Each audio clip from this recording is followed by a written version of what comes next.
University of Man.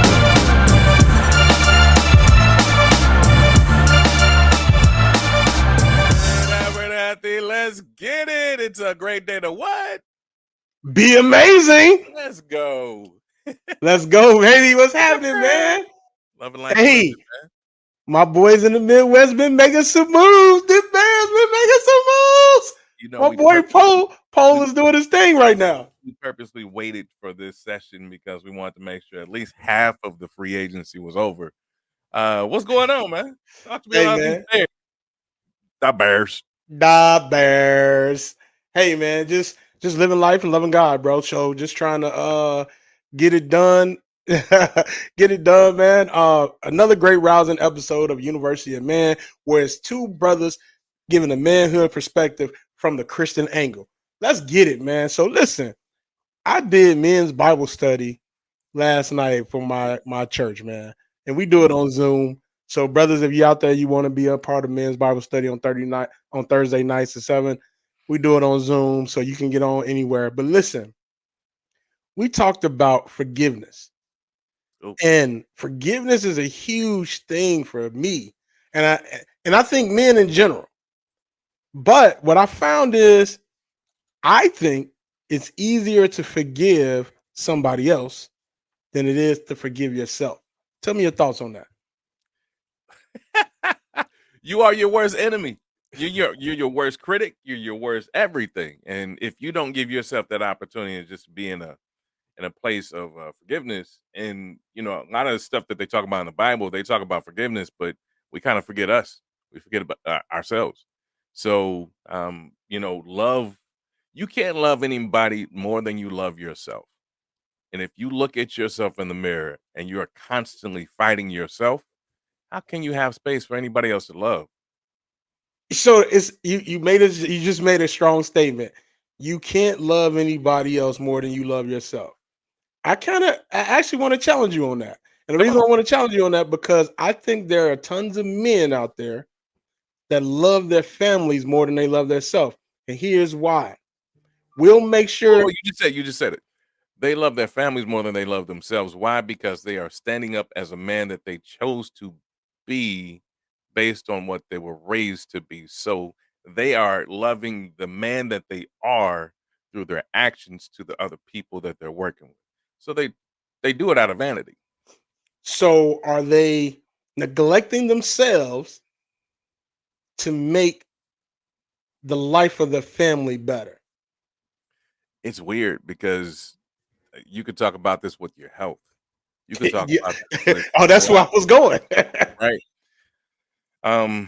You can think that you're doing the right thing to make all the money in the world, to do all the things that you're supposed to do, but lo and behold, the people in your life, they just want to be around you. My son's 7, and I started thinking about like moments that are going to be gone soon. Like, how they just come up and hug you, Yeah. want to lay with you on the couch, and Yeah. like you want to be like, get off. You know what? I'm probably not gonna get. Yeah, come on. You So, might want to enjoy um, that right now. let me just go enjoy this moment. But yeah, what was my point? I'm sorry, I just lost my train of thought thinking about my son. Hey, it be like that, but we were talking about how a lot of times men show their family more love than they show themselves.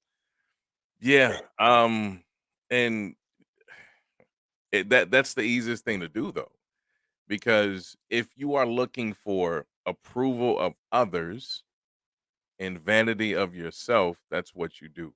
And getting back to the health, I got it now. Getting back to the health component of it, you kind of like it's weird how society has made being healthy like a bad thing. Like if you got a six pack, you spend way too much time on yourself. But are you going to be around for the rest of your life? Are you body mass index, all those different things?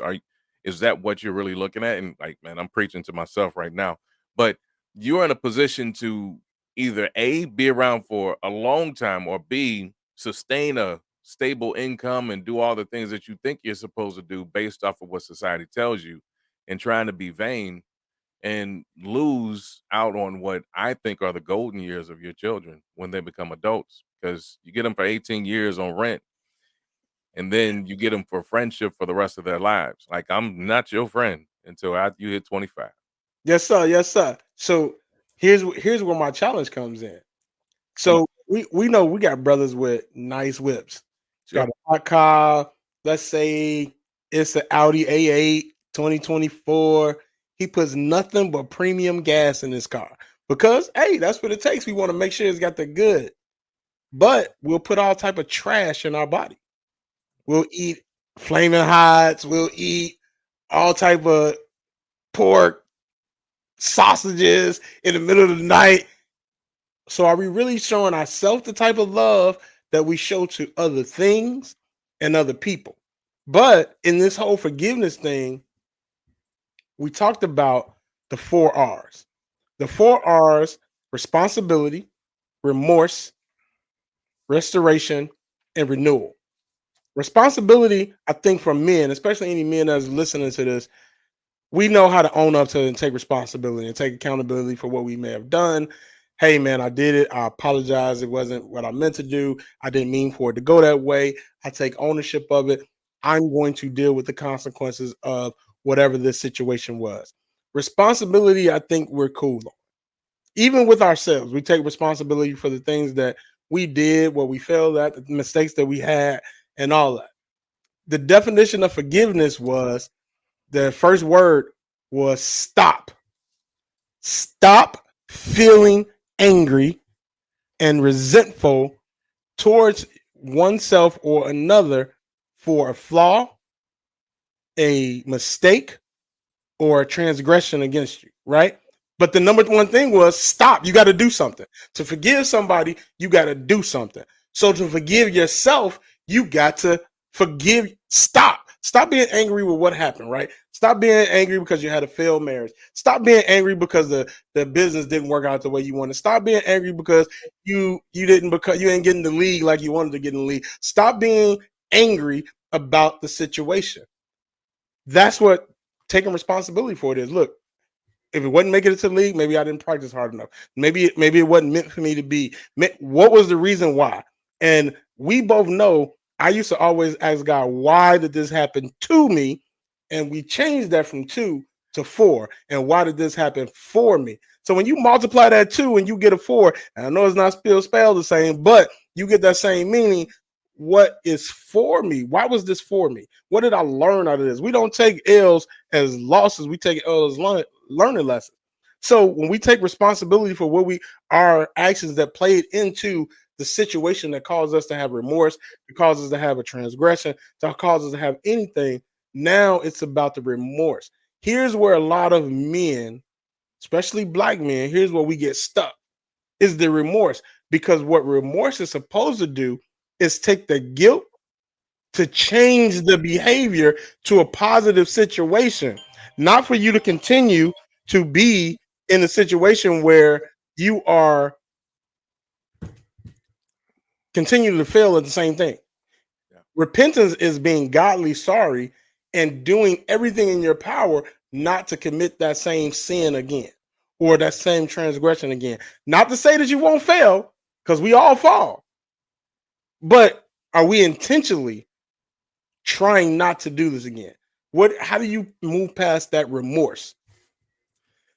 I looked up some stuff about forgiveness in Colossians 3:12 and 13.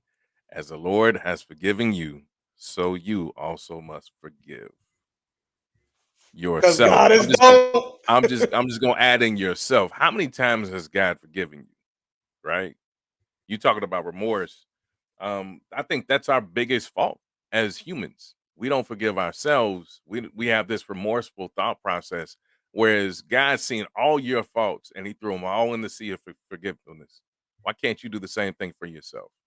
You're always looking backwards versus ahead. The best is yet to come, and you still haven't even thought about what you're barely getting to today, let alone 10 days ago, 6 months ago, 2 years ago. Some flaws that you did, or a pass that you didn't catch, or a shot that you didn't make in high school, let alone in college or in pros or whatever. We are in a professional fight. Like, I truly believe that unseen gifts inside of you, myself, and others are going to be seen. Let's take a step back for a second and look earthly. In the 1990s, if you would have said that Google was going to be a world-renowned company, and if you Man, actually put stock in, you got some stock in Google, or you got stock in such and such, you'd be crazy. So, what makes you think in the next 10, 15, 20 years, there's not going to be a path that's going to open up for your gifts? He's honing in these gifts that you have no idea that they're going to actually fit perfectly with the plan that's going on.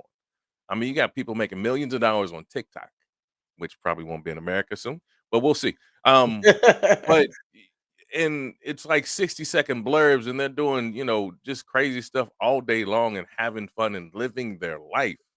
Imagine if you can live a life and also spread the word about God. man. You think So somebody would follow you? yeah. So you're telling me that we have to get past the remorse and the use it to change our behavior, right? It shouldn't be remorse. It should, but that's a part of the forgiveness. You got to have some type of remorse about it, and but that's where it's different. Like we can't live in that remorse. Okay. We can't sit there. Here's what we got to get past, and here's where my theory of where we stop is the restoration. But before we talk about for ourselves, all right, tell the audience, man, when the last time your wife was upset at you about something? What did you do to make it right? Did you buy her flowers? Did you run a bath? What you do to make up for not taking the garbage out or not doing Man, something? see, why you gotta go there? Why you gotta go there? Hold Because on. this is how we talk about restoration. I gotta What think. what did you do to restore that relationship? What did you do to restore that harmony in your house? Man. Um, I think it's gotta do with the garbage. Okay. And this has been one of those things. Sometimes you forget, sometimes you get up. So um being candid, on Wednesday nights I come in late from work, whatever the case is, and I put the cans out. That doesn't mean that the garbage is in the cans, right? So, I come in, I beat the garage, put the cans out, we're good, right? That next morning or that night, I'll put the garbage up, but many a times my wife, she bumps for me sometimes. And we've got this nice back and forth because my wife has a nose that can smell anything, and if the garbage is the can, the lid's off, so like that I just know this after 20 plus years of being my wife. I think I kind of know her. It is what it is. So what I've done is the remedy is making sure that she knows that I will take out the garbage whenever she needs to, and I might not be on time that morning. So if you can catch me at night, we can go and get her done. So that is my thing. That's my remedy. But to get back to your response, I think I've had to uh, give some back massages because Back massages. Okay. I So was that's your restoration. Like, look, all there right, you go. baby, I'm sorry. There you You go. rub the back. You rub the side. There you go. Okay. Some guys buy flowers. Some guys buy candy. Some guys take them out on a nice date. Kobe Bryant bought a big ring. Whatever it is that you need to do to restore based on your fault, based on your transgression towards her, you had to restore the harmony back in your home, right? Absolutely. So when you do something that you need to forgive yourself for, what do you do to restore the relationship with yourself? Hmm. Uh, Currently, I don't have a game plan or action plan for that. So that was my point. We have all type of methods to restoring relationships with other people. That's good. We've been in man, we've been friends for what, almost 30 years now. This is Yeah. crazy. Yeah. But we've had some crazy situations happen in our friendship. And I'm like, this dude, I'm just gonna tell it, man, this dude wore my brand new suit You gotta go. and had it on his waterbed. We are in his bedroom Wait. playing a video Don't game, gloss and over I'm the wa sitting on the do brand not new suit. gloss over the waterbed in Oh man, yeah, there was a conversation. waterbed back in the 90s. That was crazy. But I'm sitting on the suit, and I'm like, man, what is this in this bed? This is my brand new suit. However, to restore the harmony, because we was roommates. We shared the upstairs and the frat house together. To restore the harmony, we had to come to some type of conclusion. Look, man, I ain't got no problem with you wearing a suit. Just ask. Oh man, I'll take it to the cleaners. Cool, we good. You know what I'm saying? But when we do something against ourselves, we don't even have a plan to restore our relationship with ourselves. And a lot of times we don't even think that we have a relationship with ourselves. Or realize we do, but we don't spend time with it. So I would look at you and say, Irie, one thing I know about you, the way you spend time in your relationship with yourself, one is reading your word and praying. That's a relationship with yourself and God. But two, the way you work out and take care of your body. That's a relationship that you have with yourself. Now, you as you getting older, you probably done fell off a little bit. There used to be a time where like you was in the gym. I'd be like, man, this dude is crazy. And you talking about you want to come work out with me? Absolutely not. I don't want to do any of that. But that's part of your relationship. So some guys don't even realize that they're restoring their relationship when they get frustrated at themselves. They go to the gym and we got to work out that frustration. That's how you restoring. Okay, you know what? I missed the shot, or I didn't make the tackle, or I didn't get that deal done. Let me get rid of this stress. Let me restore myself back to the relationship so I can get that harmony. That's good. That's good. My therapist, man, Jay Barnett at the time, he's a ex NFL player. And getting with therapy. I like it. Yeah, you got to do a little therapy, baby.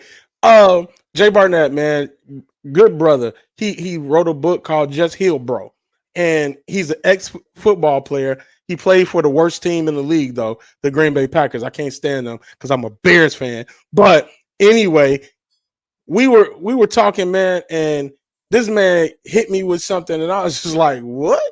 He said, "Listen." After I talked about everything that I was doing for my family, for my wife, for the church, for the community, the high school, he's like, "Ren, bro, that's great. You're a good bro. You do a lot for a lot of people." Yeah. And he said, "But right now you're operating at 50%, but you're trying to give all these other people 50% of you." He said, "Man, you have to take time to recharge yourself and get yourself back to 100%. Because then if you give your people 40% of you, you're giving them way much more than what you were giving them before." And I was 40% that is that much more powerful than your 50. Then my 50 at when I was only operating at 50%. So I'm like, well, what do you mean by recharge myself? He said, really, really think about this. And I think I know what your answer is going to be, but in the past 10 years, other than food and clothes, what have you bought just for yourself that was not an essential item, that was not like for grooming, for living, but something that just made you happy in the last 10 years? You already know the answer to this. Wait, I mean, that's because you just did it. But before last year, so let's take out last year. Before last year, before you did that, what was the one thing that you bought for yourself? So, I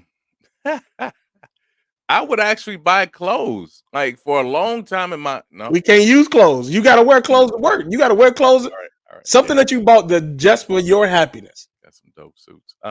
Yeah, we got the dope suits, but we use those in our line of work. Sure. Those help promote certain things that we're looking for, but something that was just strictly for your happiness. You know, I can't answer that question honestly because I don't think that I have had that. And we've had the conversations. I mean, I've stayed in the car for like 14 years because of being in a position where it meant a lot of sense to me to do certain things. So yeah, I really can't really answer that. And I apologize to the audience. No, don't apologize. But that was a trick question. The reason why I asked you that is because most men that are the leaders of the family, that are the men of the house, that are doing what we feel like we're supposed to do, we always forsake ourselves for the good of the family. And what Jay told me, he was like, listen, he told me a story. He said, man, I had a client. He was about 50 years old when he came to me. Hard worker, got an addition put on his house for his wife, got her a nice car, sent his kids to college, everything. He was doing everything right as a man should do. He got a heart attack. He passed away. He said at the funeral, everybody cried. They missed him. They brought the best macaroni and cheese, the best greens, best fried chicken, best catfish, and everything to the repast. He said, but 6 months later, there was another dude living in his house that he paid all the money for. Another dude driving a car that he had paid for. Another dude sleeping with his wife that he had spent all that energy on. Another guy helped raising his kids because he was no longer here. And I was like, enough said. My eyes are wide open. I'm good. Like we definitely do what needs to be done to prepare for the future. And yes, in our line of work, we teach people about generational wealth, about transferring wealth to their generations, about doing the right thing for the future, about having an emergency fund, all of that. Sure. But as a man, you work hard, bro. You and all people I know if your wife don't know where you at, I know where Ira is at. He's at the office or he's at an appointment. He is working, right? So we put that work in, but what do you do for yourself? So after, and you know what I bought after he told me that, man, I went out and got my bike. Yeah. I got my 3-wheel, my Can-Am Riker, because listen, when I have a hard day, and in Chicago, it's not good weather all the time, but in the summertime, springtime, fall, when I have a hard day at work, I get on that bike. It's me and God. I can go to the lakefront by myself. I can ride as fast as I want, as slow as I want, and it is all about me. And I take that hour, 2-hour time just for me, and I get recharged. And then when I come back and talk to my daughters, it's like, hey, when I have a disappointing day and I'm like, man, I had 5 appointments and I didn't close one. Yeah, I need to get on that bike. You know what I'm saying? Because I need to restore the relationship with myself. I need to get myself that relationship back to that harmony. We are very quick to hit the remorse button with other people and restore the relationship because those relationships in our lives we feel are so important. I am admonishing you, especially for those brothers that are having a hard time forgiving themselves for a past failure, a past mistake, anything that may have happened to you yesterday or the last 10 years. Learn how to restore the relationship with yourself, right? And then the last R. I was about to say, what's up with renewal, right? That's renewal. Renewal is the last R. And in Christ, we are all new creatures. Yeah. Old things have passed away, and behold, all things become new, right? So I sold cars for 17 years, but I sold used cars for CarMax. Listen, it was a big deal. And I used to have people all the time like, oh man, I just bought a used car. Whoa. It's a new car to you. You ain't never had it. It's new to you. So just because something may not be packaged the way that you thought it would be, sure, but it's given to you, it's new. So you get a new lease on life. You get a new attitude. You can get a new lesson that you learn from what we call failures, but it was more of a lesson. And if you change your mindset about what happened, it can change your reality.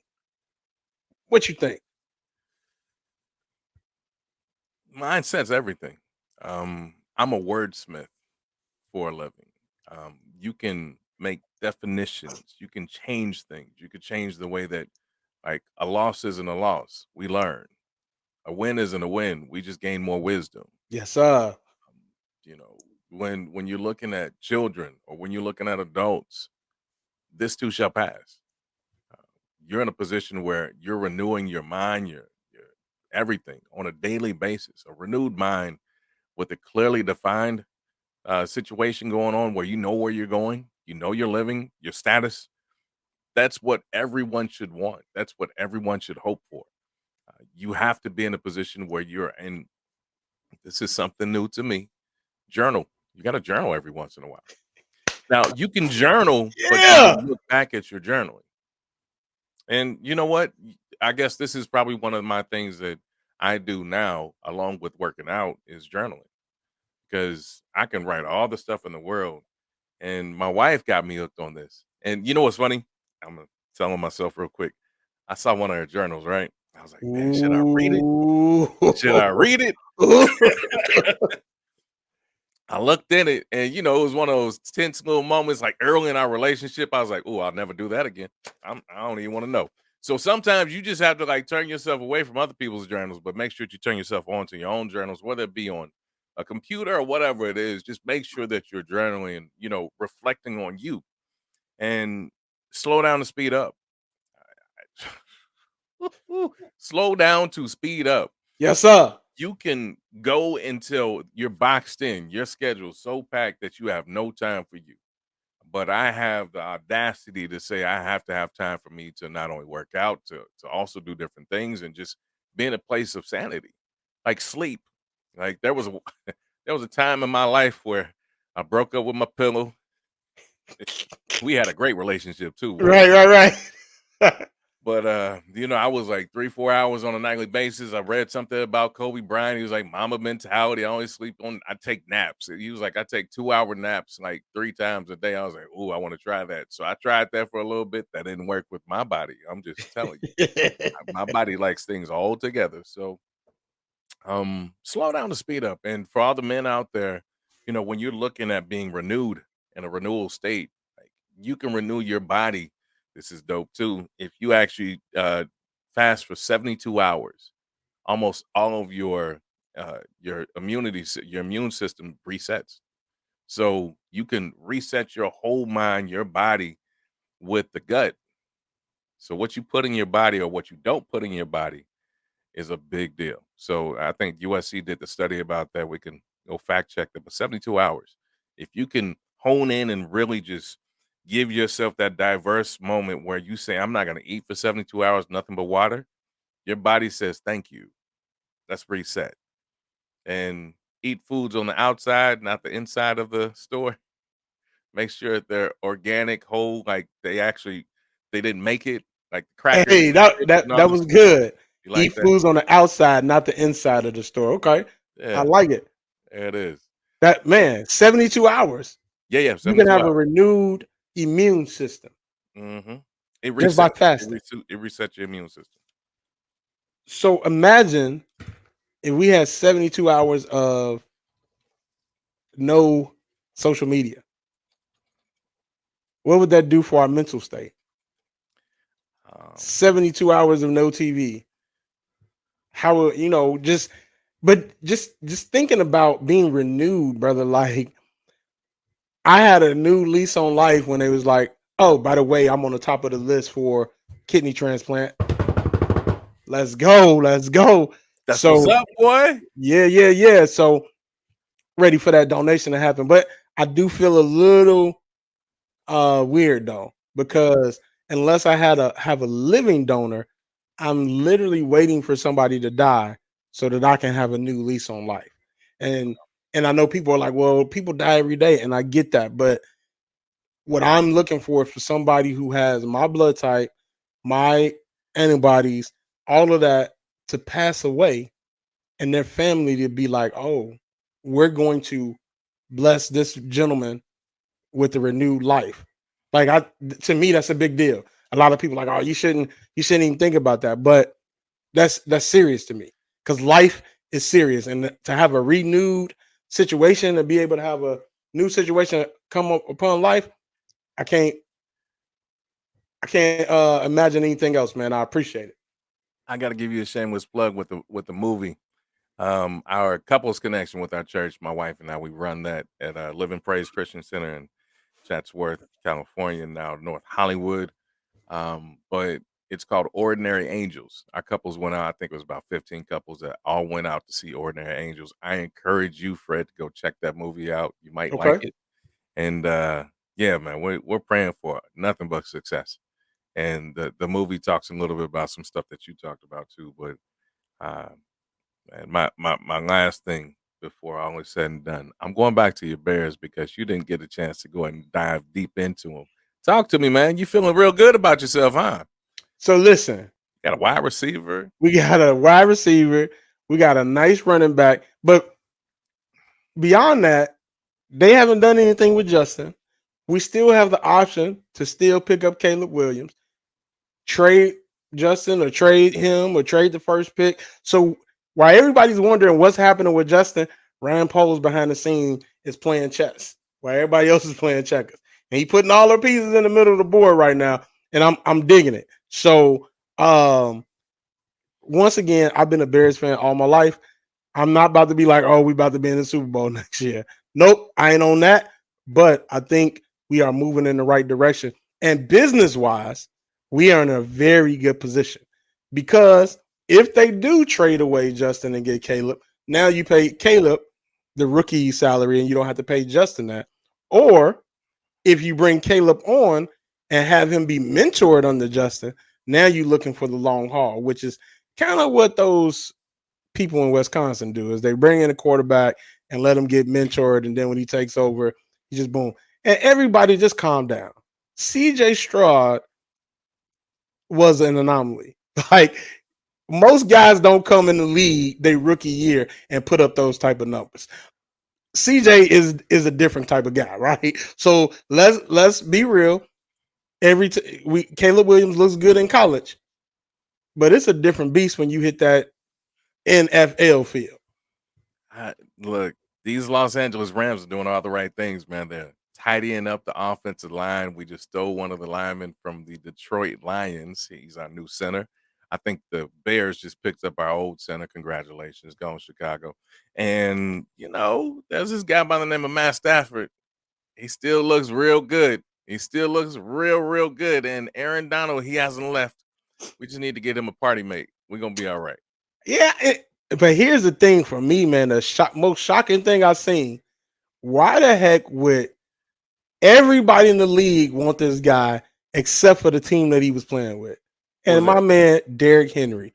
How do you let Derrick Henry go to the Baltimore Ravens? They got the best backfield on paper right now in the century. Listen, Saquon Barkley. He just signed. Oh, the Giants aren't going doing anything this year. He signed with the Eagles, right? He's getting. Oh, that's because the Bears got the Eagles running back, so they had to go get a running back. He's getting like $12 million a year. He's getting the same amount of money as the 52nd best wide receiver in the NFL. Running backs just don't get paid right now. They don't. And why do you think that is? It's a five wide type offense. You're not doing it's a business decision, ends, It's a business decision. The longevity of a great running back ain't like it used to be. We don't have the Adrian Petersons that can run hard for 12, 15 years, right?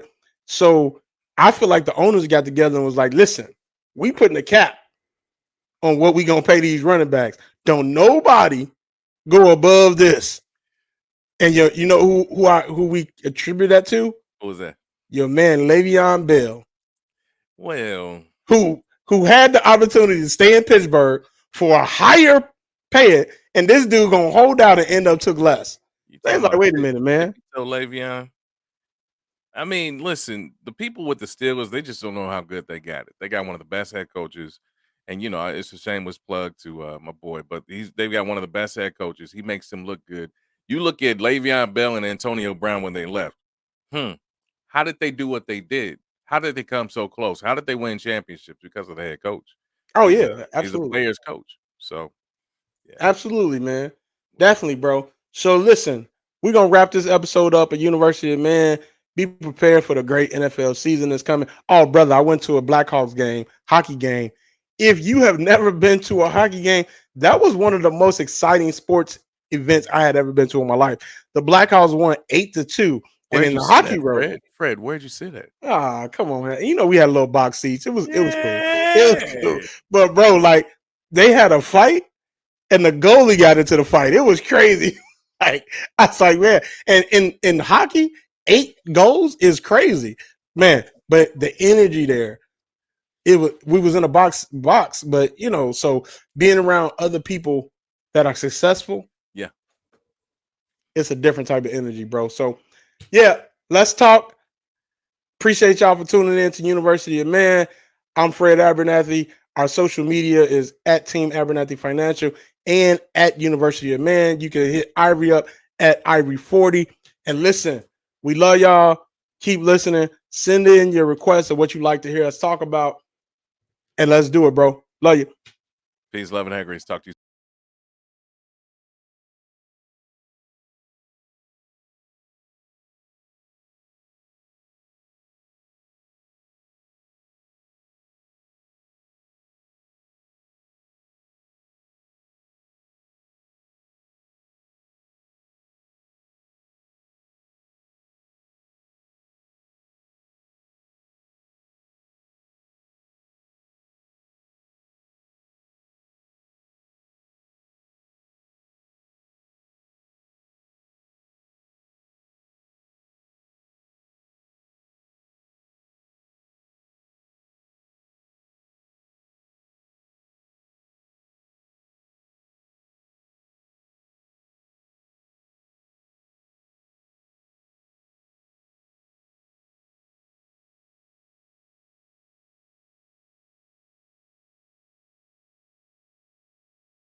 I'm a classic man. You can be mean when you look this clean. I'm a classic man. Calling on me like a young OG. I'm a classic man. Your knees get met by the street, elegant, old-fashioned man. Yeah, baby, I'm a classic man. Man.